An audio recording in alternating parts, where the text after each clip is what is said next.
Hai semua, Assalamualaikum. Video ini adalah video pembelajaran daring basis data kelas 11 RPL. Assalamualaikum warahmatullahi wabarakatuh. Selamat pagi semua. Pagi, Bu. Oh iya, oke. Kita bertemu lagi hari ini. Apa kabar kalian semua? Sehat, Bu. Alhamdulillah, Bu. Ya, oke. Oh ya, sebelumnya berdoa dulu ya. Siapa yang bisa pimpin doa? Oke, silakan. Ya, siap. Mas Dian. Kita mulai pembelajaran, sama-sama kita berdoa. Berdoa mulai. Berdoa selesai. Beri salam. Oke. Assalamualaikum warahmatullahi wabarakatuh. Waalaikumsalam warahmatullahi wabarakatuh. Saya cek kehadiran dulu ya. Hari ini Mas Agung ada ya? Ada, hadir, Bu. Mbak Dewi, Mas Dian, Mas Syamsul. Mbak Laila izin ya. Hari ini jadi kita akan membahas tentang materi structure query language ya, atau SQL. Jadi kan pada materi sebelumnya kita sempat membahas tentang apa itu base data ya. Base data, kemudian struktur hierarkinya. Struktur hierarki itu terdiri dari ada berkas ya atau file, kemudian ada record dan ada field.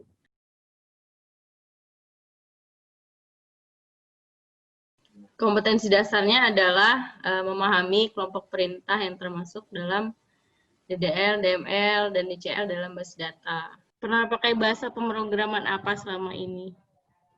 Izin, Bu, saya, Bu. Ya, silakan Mas Agung. Ya, saya pernah pakai DLP, Bu. Oh ya, oke. Pernah pakai base data? Basis data, biasanya kalau DLP itu bawaannya Paradox, Bu. Oke, makasih Mas Agung. DDL, DML, DQL, DCL, sama TCL. Kalau create apa? Kalau di bahasa Indonesia kan apa? Create membuat, Bu. Iya, ya, create membuat ya. Jadi nanti kalian tinggal bikin begini, create database perpustakaan. Gitu. Itu ini nanti ketika di enter ada program akan membuat sebuah database dengan nama perpustakaan. Oke, sekarang kita yang kedua nih, ada data manipulation language. Nah, data manipulation language ini adalah perintah SQL yang digunakan untuk memanipulasi data yang terdapat di dalam base data. Jadi perintah DML ini terdapat di sebagian besar perintah SQL. Atau nambahin data tinggal insert into nama tabelnya anggota, value-nya nomor anggota berapa, misalkan nomor anggotanya 001, namanya misalkan Ani, kelasnya apa, misalkan kelasnya 11 RPL. Jadi data query language ini adalah statement yang digunakan untuk menampilkan query dalam data yang terdapat pada objek. Perintah yang digunakan untuk mencari data itu, dia akan menampilkan menggunakan perintah select ini. Query-nya apa. Gitu. Ya, Mas Agung silakan. Izin, Bu. Tadi kan Ibu menyampaikan bahwa di insert ya? Iya, di insert. Insert itu tadi ada anggota ya, data anggota. Data anggotanya itu kan ada nomor anggota, nama anggota, sama kelas tuh. Iya. Nah, bisa nggak, Bu, di insert itu misalnya namanya bebas, misalnya kelas duluan gitu, bukan nomor anggota. Misalnya insertnya adalah kelas dulu, kemudian nama, terus nomor anggota. Bisa nggak, Bu? Apa mesti berurutan? Iya, seharusnya berurutan, karena nanti ketika kamu ngisi kelas di sini, kan ini tergantung tipe data sih. Misalkan nih, nomor anggotanya kamu kasih tipe datanya integer ya. Terus nama siswanya kan ini karakter misalkan. Kelas juga varchar misalkan. Kalau kamu input misalkan di depan ini nama dulu, kemudian 001-nya setelahnya, itu error pasti.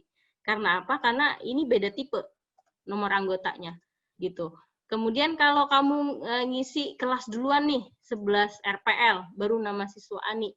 Itu tipe datanya sama, tapi nanti posisinya akan tertukar gitu. Yang terinput ke dalam field yang ini kelas bukan nama. Kemudian yang terinput ke sini adalah nama gitu. Jadi akan ada kekeliruan input data. Gitu. Tapi kalau misalkan keterangannya tipe datanya berbeda, itu pasti akan muncul syntax error, gagal insert gitu. Tapi kalau misalkan tipe datanya sama, itu ada kemungkinan bisa, tapi dengan catatan datanya akan salah atau keliru. Kira-kira Oke, gitu siap, ya Bu. Mas Agung. Jadi Ya, usahakan jangan terbalik-balik gitu. Oke, siap, Bu. Terima kasih, Bu. Iya, oke, kita lanjut lagi ya.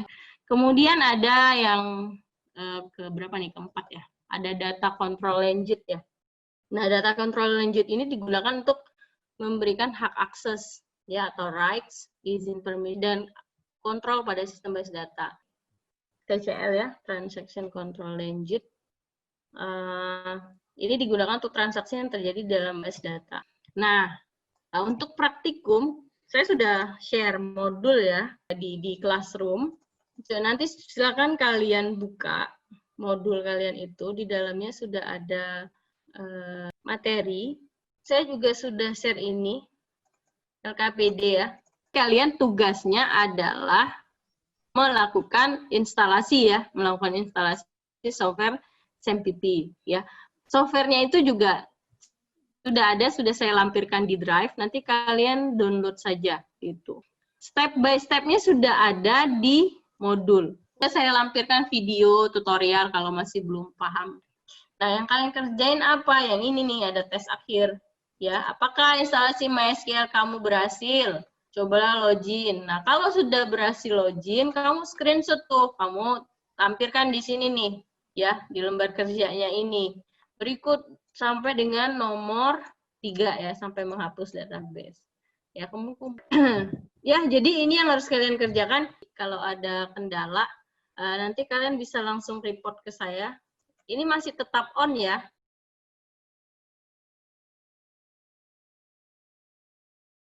Oke, ini udah 10 menit ya. Baru 1 orang ini yang lengkap. Nanti absen jangan lupa diisi ya. Kita lihat kuisnya, ini udah ada juga yang ngisi. Bahwa kita lihat LKPD-nya aja, nanti saya cek. Ini punya Agung ya. Tapi Agung belum Ya, Bu, selesai punya saya, Bu. semuanya ini. Baru sampai bikin database ya, Gung ya? Ya, Bu. Ada masalah, Gung? Yang lainnya belum begitu paham, Bu. Oh ya, oke. Ini dilanjutkan lagi pekerjaannya. Ada yang mau dibahas? Yang nggak pahamnya di mana ya? Dewi kenapa belum ngumpul, Dewi? Ada masalah? Udah Bu, lagi OTW nih. Oke. Kira-kira apa kesimpulan yang bisa kita ambil? Ada yang bisa? Izin, Bu. Siapa? Iya, silakan, Agung. Hari ini kita belajar tentang perintah-perintah SQL, Bu. Ada yang namanya DDL, ada yang namanya MDL, ada yang namanya DML, bukan MDL. ML. Iya. Ya, maaf, Bu. Terus ada juga yang query. Yang select itu apa, Bu? Ya, query. Ya, yang query. select ya. Ya. Gitu aja paling, Bu ya. Iya. Hari ini kita belajar tentang bahasa yang digunakan dalam basis data ya. Bahasanya dikenal dengan istilah SQL. Hari ini kita baru sampai tahap DDL awal ya. Jadi kalian baru bikin database aja, baru create database. Nanti minggu depan kita lanjutkan dengan DML ya, langsung nanti kita coba DML dan DCL sekaligus. Jika ada yang masih belum dipahami tentang tugas-tugas di Classroom, nanti bisa langsung diskusi ya, diskusi di grup chat nggak apa-apa, nanti saya bales, kemudian di Classroom-nya juga nggak apa-apa, di forumnya. Ya, itu saja untuk hari ini. Oke, penutup dulu, silakan dipimpin doanya, Dian. Iya, Bu. Baik. Sebelum kita akhiri, marilah kita sama-sama berdoa. Berdoa dimulai. Berdoa selesai. Oke, terima kasih untuk hari ini. Saya tutup dengan Assalamualaikum warahmatullahi wabarakatuh. Waalaikumsalam Warahmatullahi wabarakatuh.